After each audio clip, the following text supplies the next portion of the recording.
There's no other neighborhood in San Francisco with a better combination of food, nightlife, shopping, walkability, stunning architecture, parks, and waterfront living with great weather than San Francisco's Marina neighborhood. That's why it routinely ranks among the most expensive places to live in the entire city, and why people relocating here from all over the country, whether they're single and moving here for their first job, whether they're retired or have a big family and want a forever home, all have the Marina near the top of their list. This is Austin Clark, your literature real estate agent in San Francisco and Marin County. I've lived in Pacific Heights, pretty close to the Marina, for over 5 years. And while I love where I live, if there was ever a neighborhood I would consider leaving Pacific Heights for, the Marina would be at the top of my list. And in this video, I'm going to talk about all of the reasons why people can't get enough of the Marina, all the great things to do, the sights to see, the beautiful homes, and how much it costs to live there. I'm also a realist and know that no neighborhood is perfect. Every neighborhood has its cons, including the Marina, and I'll definitely get into what those cons are toward the end of the video, so definitely stick around. So let's get right to it and start with where the Marina is located and all the incredible things you can do in the area. The Marina is on the north side of San Francisco, bound by Lombard Street to the south, the San Francisco Bay to the north, Van Ness to the east, and the Presidio to the west. And its relatively central location on the north side of the city makes for pretty mild weather by San Francisco standards. The hills of Cow Hollow and Pack Heights to the south and the Presidio to the west protect the Marina from the cold and extreme fog that come in from the Pacific Ocean, so the weather in the Marina tends to be pretty temperate compared to places like the Sunset, the Richmond, and other areas closer to the Pacific Ocean, but not quite as warm as places more inland and central like Noe Valley, the Mission, and along the central waterfront. And that weather is a huge plus because of how walkable the Marina is and all the incredible things to do outside in the area. Before I tell you about that, if you want more information on great cold weather and warm weather neighborhoods, I'll be making a separate video about that and posting it to my channel in the coming weeks. So definitely subscribe if you want to stay up to date on that, or if you want more information about what it's like living in San Francisco, current events, new developments, and all the exciting things happening throughout the city. And if you're thinking about purchasing a home in the area, I've helped numerous clients relocate from all over the country to San Francisco. I'd be happy to be a resource for you. I'll drop my contact information in the description below. Reach out anytime. Now let's get back to the Marina. As I mentioned, the weather in the Marina is a big bonus because of all the awesome things you can do outside. The Marina is entirely flat from Lombard all the way to the waterfront, so pretty much no matter where you live in the Marina, you're going to be able to walk to anything you could possibly need, whether it be groceries or like boutique shopping, restaurants, bars, and some of the other amazing amenities like park spaces throughout the area. You've got Marina Green and Crissy Field, which are two gigantic open green spaces on the north side directly abutting the water. Marina Green is right next to the municipal boat marina, which is why the area is called the Marina neighborhood. It's a 74-acre park with amazing views of the Golden Gate Bridge, Alcatraz, Angel Island, and the city. The area is also home to the St. Francis Yacht Club and Golden Gate Yacht Club, so if you're into boating and you want to be in San Francisco, you definitely need to have the Marina on your neighborhoods list. Crissy Field is to the west of the Marina Green, and it's larger, a little over 120 acres, and it's got those same amazing views and great picnic spaces. Both of these sites are absolutely packed during Fleet Week, during the San Francisco Marathon. People picnic out here all the time. They play with their pets out here all the time. They take their kids out here all the time. There's, soccer games going on every single weekend during the season. It's a great place whether you're single or have a family or pets, whatever it is, great areas to be outside. The Marina is also right next to the Presidio, which is a national park to the west of the Marina neighborhood. It's got a ton of open green space, forested hiking and walking trails, basketball courts, tennis courts, children's play areas, and all with absolutely stunning architecture in the background and beautiful views of the bay, the Golden Gate Bridge, and the city. Off the Grid, which is, a food truck festival, takes place every single week in the flat part of the Presidio closer to where the Marina is, closer to the waterfront. There are brand new parks going up in the area. Presidio Tunnel Tops just opened a couple years ago. They're expanding the tunnel tops. There's a food hall coming to the area with some pretty big culinary names behind it. I'm going to be making a video about all the things coming to the food hall when it's closer to opening, and I'll definitely be giving you a tour, so definitely subscribe to my channel if you're interested in that. On the opposite side of the Marina, on the east side, is Fort Mason. Like the Presidio, Fort Mason used to be a military outpost, but it's been converted into one of the most popular exhibition sites or event sites in the entire city. They do like art shows, Christmas markets, farmers markets, food trucks. Off the Grid also hosts food truck pop-ups in Fort Mason. I go to Coffee Spot, Equator is at Fort Mason. Radhouse Beard Hall is in Fort Mason. So many things to do in the area. one of the great amenities you get in your backyard living in the marina. And last but not least, you have the Palace of Fine Arts, which is probably one of the most Instagrammable spots in the entire city. It was initially built as part of an effort to create a massive World's Fair-like event that would showcase the best of SF and celebrate its rebuilding after the 1906 earthquake. It was initially designed by Bernard Maybeck as a fictional ruin from another time, inspired by Roman and ancient Greek architecture. The building was one of 10 exhibitions at the site, designed sort of as a pass-through for crowds traversing from one part of the fairground to another. It was mostly torn down after the exposition and used as a storage depot during World War II, and it was subsequently rebuilt in the 60s and 70s. And today its grounds cover over 17 acres, including a lagoon surrounded by some of the most stunning architecture in the marina, and I'm definitely going to show you some of these incredible houses in a minute, so stick around. On nice days, you will see people picnicking there, just hanging out, taking a walk around the lagoon, and taking in the awesome weather and beautiful sights. And on top of all those parks and amenity spaces, you have incredible food, shopping, and nightlife. All of that is concentrated along Chestnut Street in the marina specifically,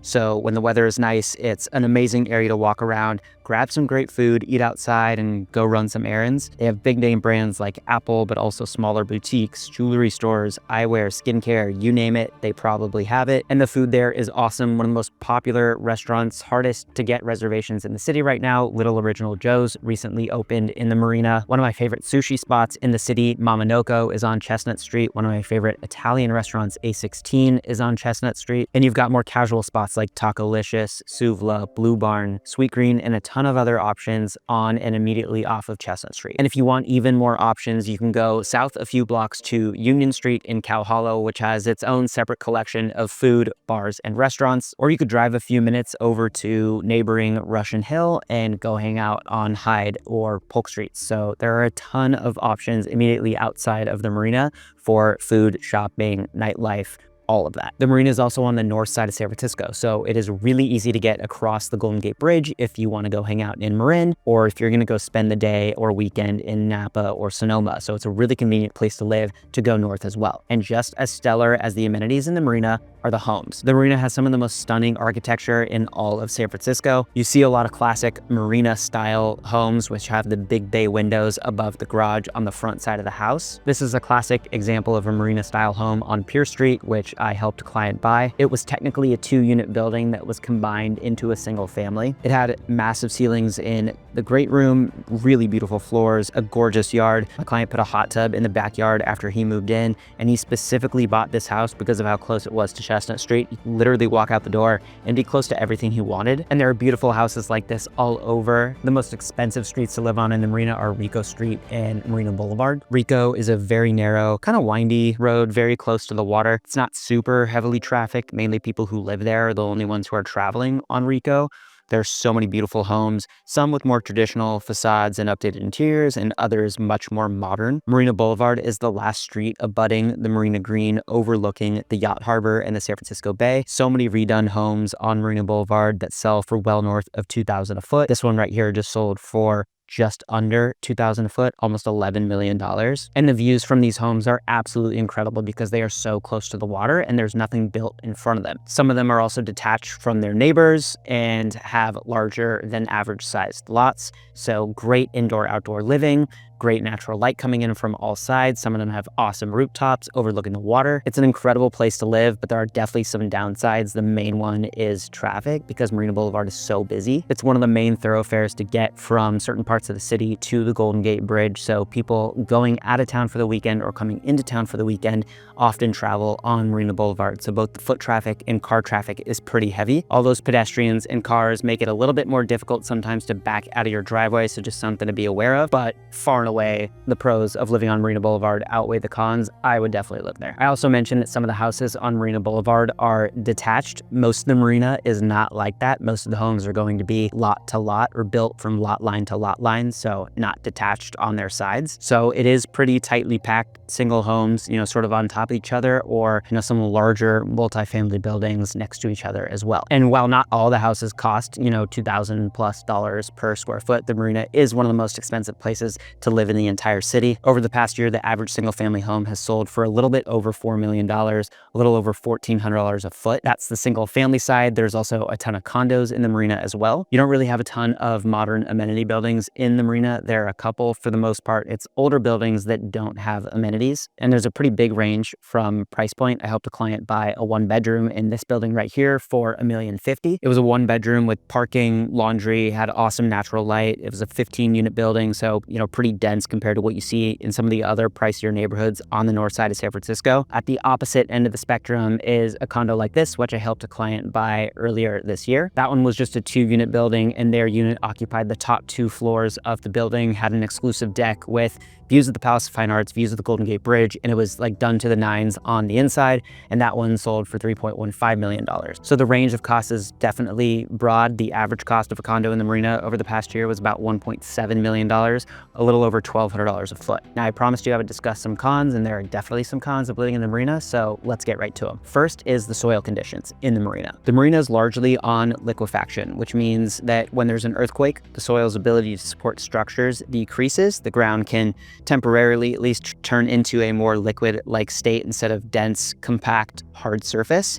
And this actually caused a lot of the Marina heavy damage in prior earthquakes. Now, building codes have been updated since those earthquakes. We learned from these issues that arise, and there are ways to engineer to safeguard against that risk, but it is something to be aware of when you live in the Marina. If you're looking at a place in the Marina and you have concerns about it, get a foundation contractor to your place, get a structural engineer out to your place, have them do an analysis to see what, if anything, you need to do to safeguard against that risk. The next con is parking. The Marina gets so busy, and because it's more dense, there's not really a lot of street parking available. If you are looking to buy something in the Marina, I highly recommend you buy something with parking. Do not buy something without parking unless you absolutely do not ever plan to need parking. It is such a pain to park in the area. Even if you don't need parking, maybe you have friends over or family over, they might need parking. So definitely think about getting parking if you're living in the Marina. Third con is traffic. I already mentioned traffic on Marina Boulevard, but Chestnut Street gets just as busy, if not busier. You also have Lombard, which is another main road that leads to and from the Golden Gate Bridge. It is extremely trafficy, so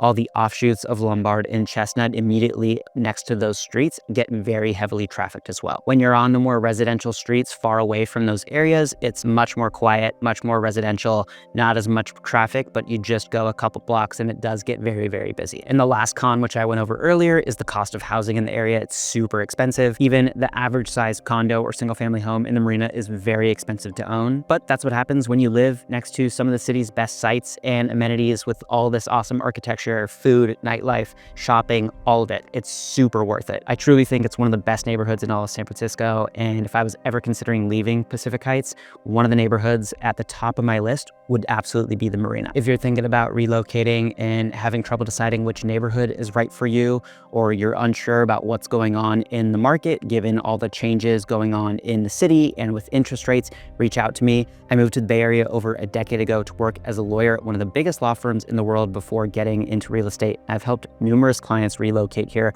from all over the country. I'd be happy to be a resource for you. I'll put my contact info in the description below. And before you go, if you want to learn more about where I live right now in Pacific Heights, I've made several videos about what life is like living there, including walking tours and pros and cons videos. I'll link those in the description as well. Go check them out. And if you want more videos about what it's like living in SF or Marin, current events, new developments, and all the exciting things going on in the area, subscribe to my channel because I make videos about that stuff every single week. I hope you enjoyed the video, and I'll see you in the next one.